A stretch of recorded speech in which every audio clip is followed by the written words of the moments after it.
Brother Boy, purihin natin ating pinakamamahal na Panginoong Jesus. Hallelujah. Manalangin po tayo. Upang pagpalang Ama Diyos na makapangyarihan sa lahat, aming pinakamamahal na Panginoong Jesus, kami po mahal na Pinoy nagpapaabot ng dakilang pagpapasalamat, mahal na Pinoy sa iyo. Mahal na Pinoy, maraming salamat, mahal na Pinoy, sa paglangis mo sa bawat bahagi ng iyong banal na gawain, mahal na Pinoy Jesus. Pinupuri ka namin, pinasasalamatan, mahal na Pinoy.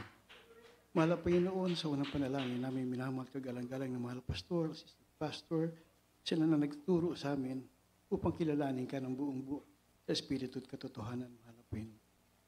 At minsan pa, mahal na Panginoon Jesus, kami po'y dumako sa bahagi ng pag-aaralin yung salita, mahal na Panginoon. Hanggang sa akin po, mahal na Panginoon, wala po akong magagawa. Ikaw po, mahal na Panginoon, na maglagay ng tamang salita sa aking mga labi, pangunawa sa bawat makakapakinig dito, mahal na Panginoon. Samahan mo kami ng iyong kapangyarihan at minsan pa, sa iyong dakil at makapangyarihang pangalan, sinasaway namin lahat ng hadlang ng kaaway, demons of doubts and unbelief, cast out right now in the mighty name of Jesus we pray. Amen and amen. Glory to God. Hallelujah, hallelujah, hallelujah, hallelujah. Praise the Lord. Salamat sa mahal na Panginoon. After 8 years, nakabalik din po ako dito. Pero bago ang lahat, ako po'y nagpapaabot ng pinakamataas na pagpupuri, pagluluwalhati at pagdakila sa ating pinakamamahal na Panginoong Hesus at patuloy nating inaalala ang kabutihan, pagtuturo, pangangalaga, panalangin ng ating minamahal, kagalang-galang na mahal na pastor, beloved Honorable Pastor Will Estrada Almeda, dearest Papa. Katuwang po ang ating beloved Assistant Pastor Lina C. Almeda, dearest Mama. Ako po ay nagpapaabot din na aking pagbati sa aking beloved wife, beloved Paige, na sa kasalukuyan po ay nanonood sa live streaming. Ma, we miss you so much and we love you. Sa lahat po ng aking anak na si Ray, nakasama ko dito, beloved Bev, Minister Podge, beloved Steen, salamat sa mahal na Panginoon at nagkasama tayo rito. At pinapaabot ko rin po ang aking pusong pagpapasalamat sa lahat po ng ating mga minamahal na mga kapatiran, beloved co-workers, sa pangunguna po ng ating minamahal kagalang-galang na mahal na pastor na nagpaabot po sa amin ng pakikiramay sa mapayapang kapamaraanan na pagkuha ng ating pinakamamahal na Panginoon sa aking mahal na kapatid.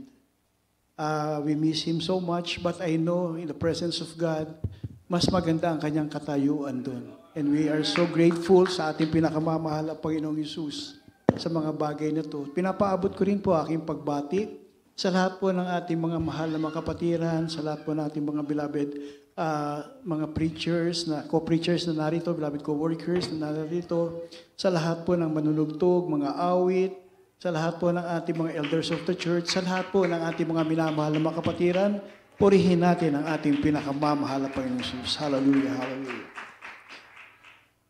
Sa ating pagtitipon sa araw na ito, mga minamahal, lubos ang ating kagalakan dahil tayo ay may kasiguruhan.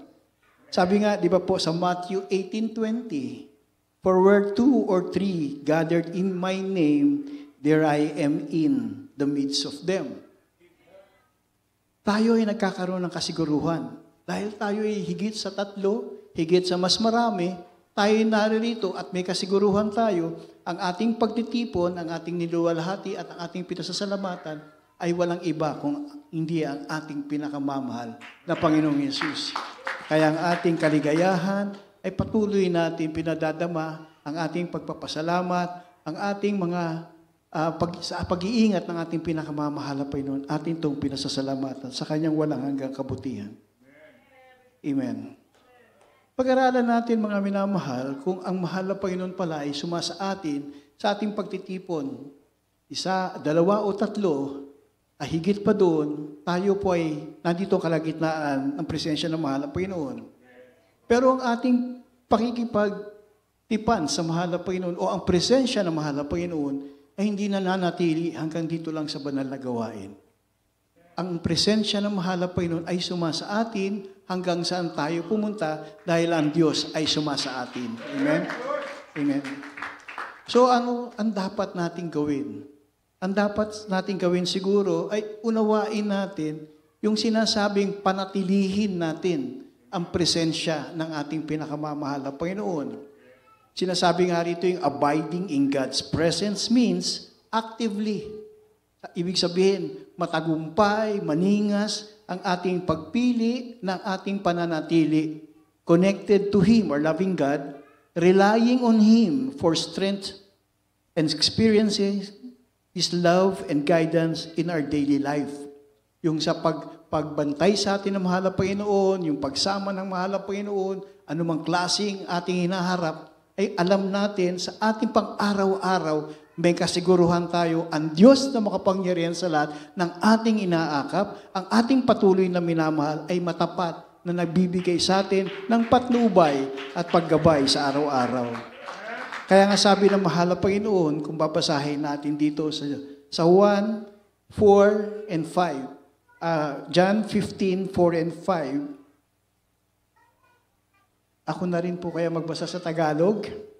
Kayo ay manatili sa akin at ako'y sa inyo. Gaya ng sanga na hindi makapagbunga sa kaniyang sarili, maliban na nakakabit sa puno. Gayon din naman kayo.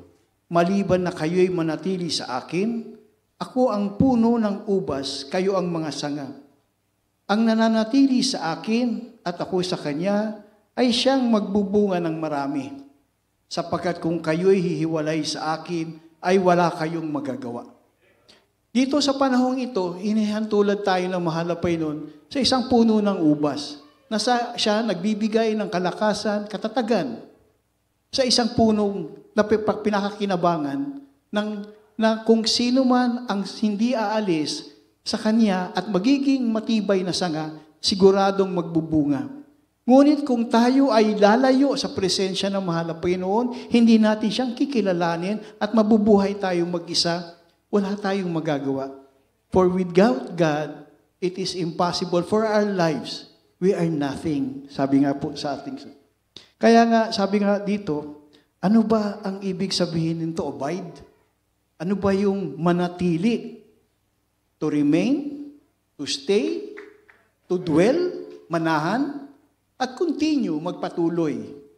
If we look at it, it only gives us this meaning. Kung ating pananahanin ang ating presensya, pakikipag-ugnay, at patuloy tayong mananahan sa kanyang kabutihan, ito yung mga ibang susunod na mga bagay na ating dapat gawin. To depend on God's wisdom and not ours. Tayo ay didepende sa karunungan ng mahal na Panginoon at hindi sa atin.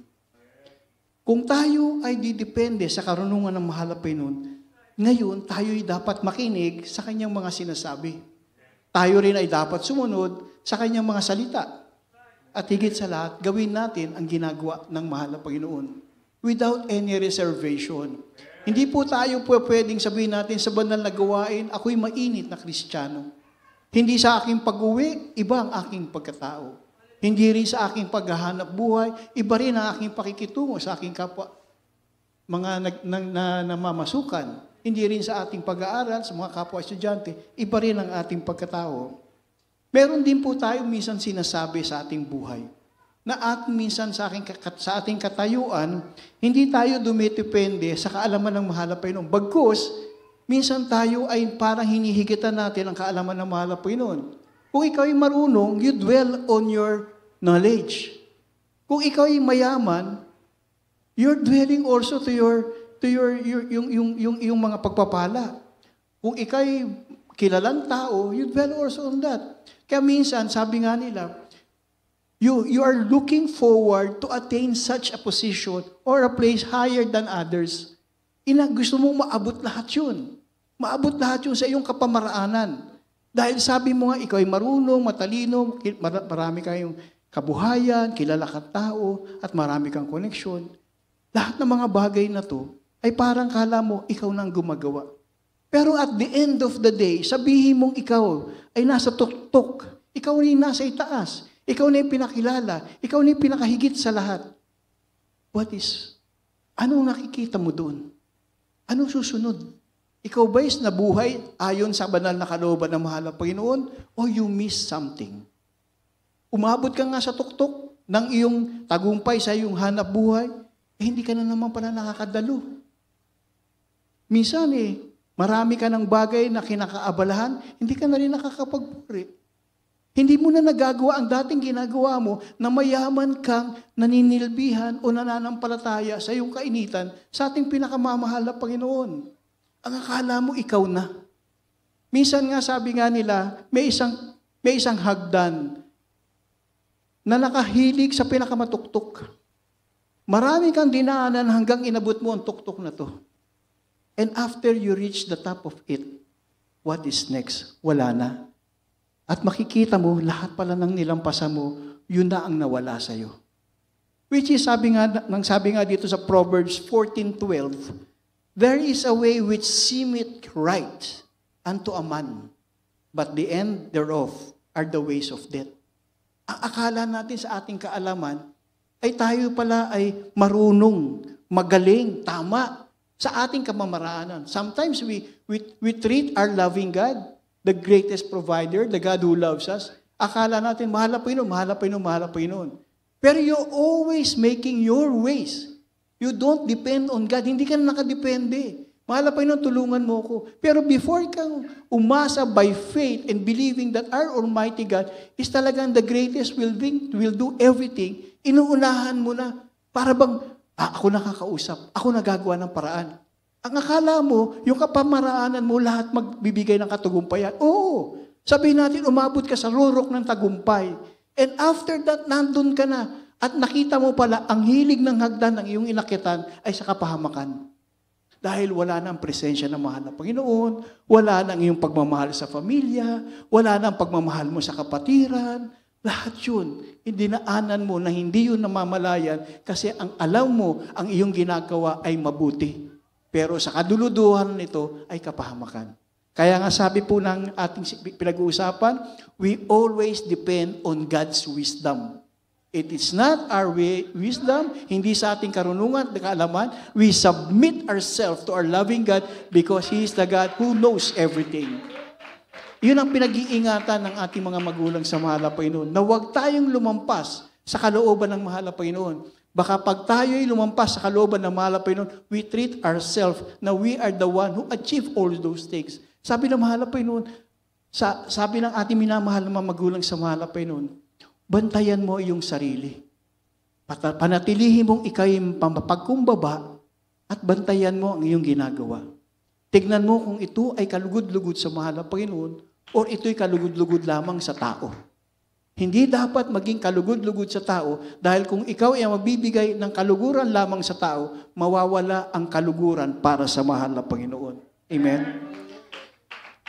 Pangalawa, sabi nga, kung ikaw ay talagang nananatili sa karunungan, kaalaman, at talagang ikaw ay magpapatuloy sa pagsama sa kalooban ng mahal na Panginoon, sabi nga, if you abide in God, there is God's wisdom, and God's will are in God's world. Kung alam mo ngayong hindi ka nagpapabaya sa mahal na Panginoon, you are in tune with the loving God. Alam mo, dahil sa kanyang salita, magkakaroon ka ng karunungan. Magkakaroon ka ng malalaman mo ang kalooban ng mahal na Panginoon. Dahil kung hindi mo nanamnamin ang bawat talata at salita ng mahal na Panginoon, akala mo ito'y just passing by. Maganda lang itong basahin kasi ito lang gusto kong basahin. Ito, hindi ko magagawa to kasi hindi to ang aking gusto. Pero kung gagawin mo yun, hindi mo naaalala at hindi mo naunawaan ang tunay na salita ng mahal na Panginoon. And if you know the true word of God, it will come as a wisdom and the will of God will manifest in you. Kaya nga sabi sa Psalms 119:105, ang sabi, the word is a lamp unto my feet and light unto my path. Ang salita pala ng mahal na Panginoon ay ilawan sa aking mga paanan at liwanag sa aking daraanan. Isipin natin, ang sabi rito, ilawan, hindi ilaw.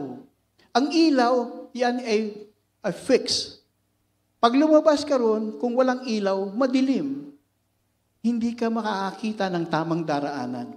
But pag sinabi ng mahal na Panginoon, ang aking salita, ay ilawan, ibig sabihin bit at daladala mo ang salita ng mahal na Panginoon na magsisilbing ilawan sa iyong paglakad, magkakaroon ka ng kaliwanagan at hindi ka maliligaw.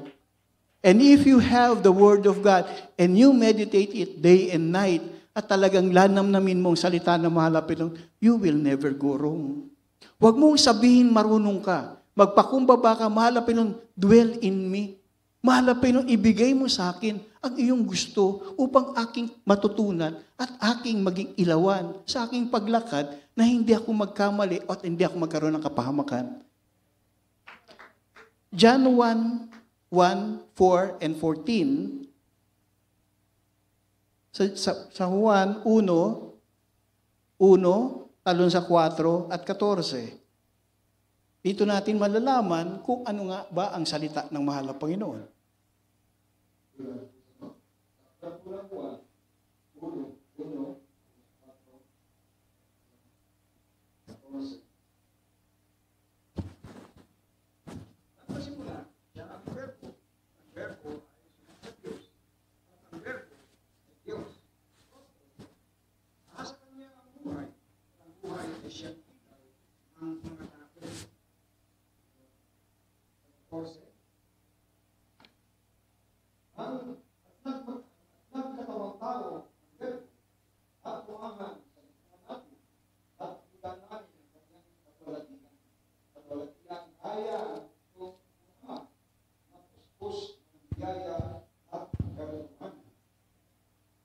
Amen. Praise the Lord. Sa English, ang sabi, in the beginning. So, walang nauna kung hindi ang mahal na Panginoon. This is the Alpha and the Omega. In the beginning was the Word. Ito ang berbo. Kaya nga sinasabi, ang karunungan at ang kalooban ay nanggagaling sa salita ng mahal na Panginoon. Dahil walang ibang magtuturo at walang ibang salita na lumabas kundi ang ating pinakamamahal na Panginoong Sus.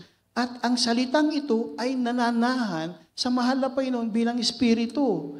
At ang the Word of God, sabi nga dito sa 4, in Him was life. Ang salita ng mahal na Panginoon na nananahan sa Kanya bilang Espiritu ay siyang ilaw o tinatawag nating buhay. In Him was life, and the life was the light of men. Liwanag ng tao na magbibigay sa atin ng karunungan at ang sabi, and the Word was made flesh para magkaroon ng the invisible God to be visible God kasi para malaman natin na merong katotohanan ang salita pala ng mahal na Panginoon ay nagkatawan tao para manahan sa atin, makapakinig tayo ng tamang salita, maunawaan natin at makita natin ang kanyang mga ehemplo sa kanyang paglakad dito sa mundo. And the glory of God will be upon the Father full of grace and truth. So wala pala tayong dapat magagawa rito. Dapat talagang tignan natin ang kalooban ng mahal na Panginoon, ang kanyang pagkatao bilang Diyos na makapangyarihan sa lahat. The Word of God, sabi nga bit-bit natin, the temple of God is us. The Word of God because is in us. When God is in us, the Word of God and the Spirit of God is in us. Kung ating lalakaran at araw-araw nating gagawin ang ating buhay, hindi tayo maliligaw.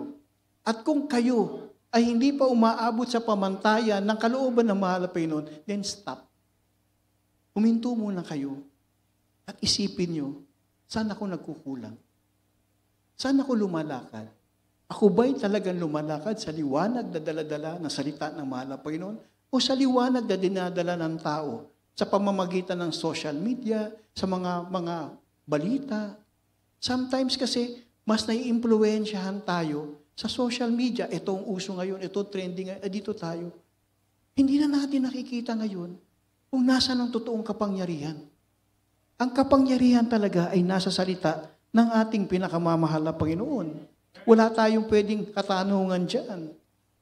Kaya nga, sabi nga nung kung tayo ay nabubuhay sa karunungan at sa kalooban ng mahal na Panginoon, dito tayo ngayon magdidepende. Dahil the Word of God is our strength. Itong ating magiging kalakasan. At kung ang kalakasan, sabi nga dito sa Psalms 84:5, blessed is the man whose strength is in thee, in whose heart are in the ways of them. Tapos, ang kasunod dito sa Psalms 119:112, I have inclined my heart to perform thy statutes always, even unto the end. Yung palang salita, pinagpala ang isang tao na ang kalangkasan ay nagmumula sa mahal na Panginoon at ang kanyang puso ay sumusunod sa kapamaraanan ng mahal na Panginoon. At sabi nga rito, ginagawa ko ang kalooban ng mahal na Panginoon hanggang kasakaduluduluan. Nakita niyo pala, pag ikaw pala kinuha mo ang salita ng mahal na Panginoon, pilit mong isinabuhay. Lahat pala bago ka maggawa, bago ka magsalita, bago ano man ang gagawin mo, palagi tayo nagtatanong, mahal na Panginoon, ito ba yung kalooban? Ganyan manalangin ang ating mga magulang sa mahal na Panginoon. Pag may nagtatanong, mahal na pastor, ganito pa, manalangin tayo kung ano ang kalooban ng mahal na Panginoon. It's not the wisdom and knowledge of our honorable pastor, but submissive po ang ating mga magulang sa mahal na Panginoon sa karunungang kaalaman at ang pag-ibig ng mahal na Panginoon. Amen. At sabi rin dito sa Psalm 71, 16 to 18, I will go in the strength of the Lord God. Pupunta ako sa kalakasan ng ating pinakamamahal na Panginoon, and I will make mention of thy righteousness. At gagawa ko ng kapahayagan ang kanyang mga katwiran hanggang sa kaduluduluhan sa pamamagitan niya. Sabi nga rito, O God, thou hast taught me from thy youth. Nung tinuruan mo ko sa aking kabataan, kabataan hindi sa ating mga edad, kabataan sa ating kaalaman, bilang tao na nabuhay lamang sa sanglibutan. At dahil sa pangangaral at panalangin, pag-aayuno ng tao ng Diyos, tayo'y pinagpala. Tinawag tayo ng mahal na Panginoon. Hindi natin pinili ang pinakamamahal na Panginoon. Tayo ay pinagpalang pinili ng mahal na Panginoon upang mahalin, turuan, at bigyan ng habang buhay na pagmamahal hanggang sa kanyang piling. Kaya nga, sabi nga dito, I declare your wondrous work. Minsan sasabihin nga, ako po, kanina tinatanong, Brother June, ikaw ba magpipreach? Sabi ko, hindi ko pa alam kung ano kalooban. Kasi alam niyo naman, for almost 1 year, na hindi po ako nakakadalo, nasa webcast lang po kami. Dahil sa katayuan ng aking beloved wife. And glory to God, we're going in the victorious journey. Talagang iyan po ang aming kaya ako nagpapasalamat sa mahal na Panginoon. Tapos, nung kanina, habang umaawit, hindi ko pa alam kung ano kasiguruhan. Nung nag-umaawit tayong friends of God, sabi ko, kaibigan ko pala mahal na Panginoon. Bakit ko i-deprive na salitain ang kabutihan ng mahal na Panginoon? Kung ako'y may kaibigan bilang tao, sa larangan ng tao, pinagmamalaki ko ang aking kaibigan sa kanyang katanyagan, katayuan. Di lalo na kung ang Diyos pala tumatawag sa akin, tinatawag akong kaibigan ng pinakamamahal na Panginoon. Kung ako'y totoong kaibigan ng mahal na Panginoon, hindi niya ako iiwanan. And then sabi ko, mahal na Panginoon, patawarin mo. Patawarin mo ko. Ngayon, nararamdaman kita. Nararamdaman ko kung ano gusto mong pagawa sa akin. Tulungan mo't kahabagan mo ko. Sa unang panalangin namin mga magulang sa mahal na Panginoon, lagyan mo ko ng mga salita sa aking mga labi. Pang-unawa sa lahat ng mga kapakinig na to. Dahil sa aking katayuan, wala akong gano'ng kalaman. Nasa kapangyarihan ng mahal na Panginoon at nasa ating pang-unawa ang ating ikalalago sa pagmamahal sa mahal na Panginoon. Kaya nga sabi dito, now also when I am old, ako yun. Ay nasinundan pa, and gray hair, ako rin yun. Sabi ko, O God, forsake me not until I have shown thy strength unto thy generation and thy powers to everyone that is to come. Kung hindi ko pala gagawin, ipahayag ang kabutihan ng mahal na Panginoon, parang mismo na ako ang nagpahinto sa mission and vision ng ating mga magulang sa mahal na Panginoon na ipalaganap ang salita, ipakita ang kapangyarihan ng mahal na Panginoon upang sa bawat isa sa atin ay maging matatag tayong mga Kristiyano at hinihintay natin ang muling pagbabalik ng mahal na Panginoon upang ipahayag natin siya ang Diyos ng mga Diyos, Hari ng mga hari, ang Diyos nating iniintay na nagmamahal sa atin ng lubusan. Ephesians 2:7. That in the ages to come, He might show the exceeding riches of His grace in His kindness towards us through Christ Jesus. Ephesians 2:10, for we are His workmanship, created in Christ Jesus unto good works, which God had before ordained that who should walk in them. Kita niyo mga minamahal, tayo pala yung tinawag na mahal na Pinoy. Craftsmanship tayo. And bear in mind, ang mahal na Panginoon, tayo lang kanyang hiningahan. He created everything, pero He never gives the breath of life. It is only when God created man and woman, then He gave the breath of life. Yan ang nasa atin. Yan po ang nasa atin. Kung hininga ng buhay na galing sa mahal na Panginoon, ay nasa sa atin, dapat hindi tayo hihiwalay sa kabutihan ng mahal na Panginoon. Let us make a point. Sa ating mga kapatiran na wala rito, na they depend only doon sa webcast, bear in mind, sa pagkakapagkaisa na naririto tayong lahat, makikita natin ang kabutihan ng mahal na Panginoon. I know some of those na nasa webcast, kung sila'y may karamdaman, okay lang. Pero kung wala naman, make it an effort na doon pumunta kayo. Iba pagkasama mo ang kapwa Kristiyano na tinawag ng mahal na Panginoon upang kayo'y magsama-sama. Sabi nga, this day is the day. Yesterday is gone and dead. Tomorrow is not yet born. Is not come. Today is just the day. Don't plan for tomorrow because today is the day. Kaya kung tayo ay hindi natin gagawin kung anong dapat natin gawin at sasabihin natin bukas ko na lang gagawin, hindi pa nga dumarating at hindi pa pinanganganak ang bukas. At hindi ka naman pwede mag-dwell sa nakaraang patay na. Ang pinag-uusapan ng araw na to na ginawa ng mahal na Panginoon para iyong alamin ang kapangyarihan, pagmamahal na mahal na Panginoon, ang salita ng mahal na Panginoon ay dapat nananahan sa bawat isa sa atin. Mga minamahal, muli ako po'y nagpapasalamat na nagbigyan ako ng pagkakataon na magdala ng mensahe sa inyo at I'm praying na sana pagkaisahan natin. Huwag po natin hinto ang mga magagandang tinuro ng ating mga magulang sa mahal na Panginoon. Alam ko marami po sa inyo or maybe all of you has experienced the 50th church anniversary doon. Kung titignan nyo ang ating mga magulang sa mahal na Panginoon, karay-karay tayo for the journey of the 50 years. Pagdating ng 50 years, hindi na natin sila kasama. Pero ang sabi ng ating mga magulang sa mahal na Panginoon, kaya ko kayo dinala rito para kayo naman ang humawak sa mga kamay na dapat nating itawid sa mga darating na panahon. Enough ang tinuro ng ating mga magulang sa mahal na Panginoon. Pagtibayin natin to. Huwag natin aksayahin ang kanilang mga pinagpagalan. Dahil minsan lang dumaan sa ating buhay na mayroong totoong tao ng Diyos na nilaan para sa ating henerasyon. And we are really, really so blessed. Kaya mga minamahal, mula sa oras na to, hanggang sa pagbabalik ng mahal na Panginoon, let's have a covenant that abiding in God, in my life, will remain forever. Tumayo po tayo at awitan po natin ang ating pinakamamahal na Panginoon. Hindi ko po alam kung alam po natin pare-pareho itong awitin na to. Pero kanina, ito po yung unang lumabas sa aking bibig. I know it's as an old song, pero alam ko, iba rito, alam po yun.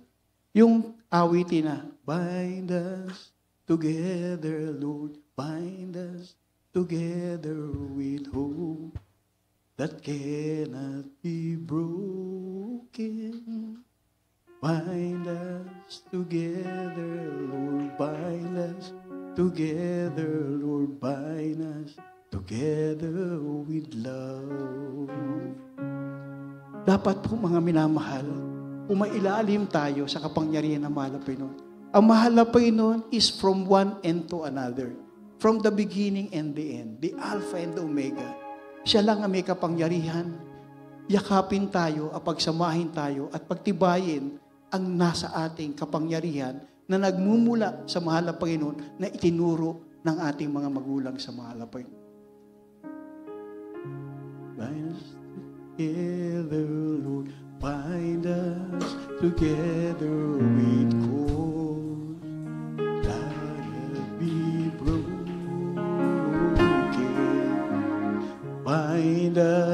together, Lord. Bind us together, Lord. Bind us together with love. There is only one God.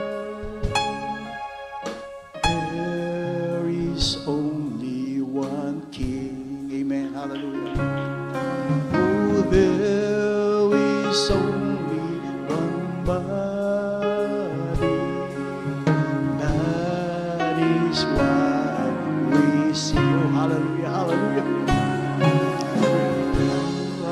Us together, bind us together with cords that cannot be broken. Bind us together, bind us together, bind us together in love. Mga minamahal, masarap pag sumamuan natin. Mahal ang Panginoon. Akap mo kami. Huwag in my capacity na mawala ako sa iyo. Sa iyong kapangyarihan, akapin mo kami. Pagbuklod-buklutin mo kami. Pagsama-samahin mo kami, mahal ang Panginoon. Sa iyong kapangyarihan, dahil ikaw ang Diyos. Ikaw ang nag-iisang Diyos. Ikaw ang nag-iisang hari. Sa iyong katawan na bumayubay sa krus ng Kalbaryo, na nagbigay kalakasan sa amin, ikaw ang aming Diyos na makapangyarihan sa lahat. We will always ask, mahal na Panginoon, bind us. Huwag mo kaming pawalaan. Bind us. How you called us through the prayers of our honorable pastor. Patuloy mo kaming bigkisin, mahal na Panginoon. And time will come. And time will come. We will all be happy. Kasi nakikita natin, totoo pala ang sabi ng mahal na Panginoon, bibigkisin ko kayo ng aking kapangyarihan. Bibigkisin ko kayo ng aking habag. Bibigkisin ko kayo dahil mahal ko kayo. Amen. Patuloy po natin. Bind us together, Lord. Bind us together with cords we cannot be broken.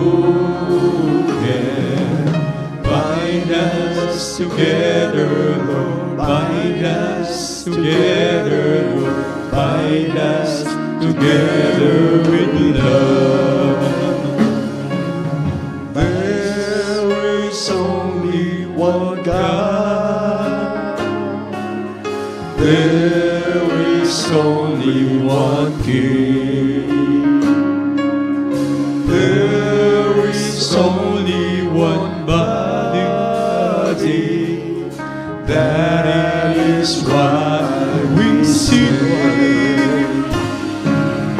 Bind us together, Lord. Bind us together, Lord. Cords that cannot be broken.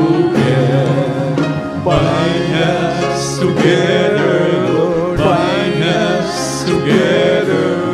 Bind us together with love. You are the glory of God. You are the promise divine. You are God's chosen desire. You are the glorious new wine. Bind us together, Lord. Bind us together with cords cannot be broken. Bind us together, Lord. Bind us together. Bind us together with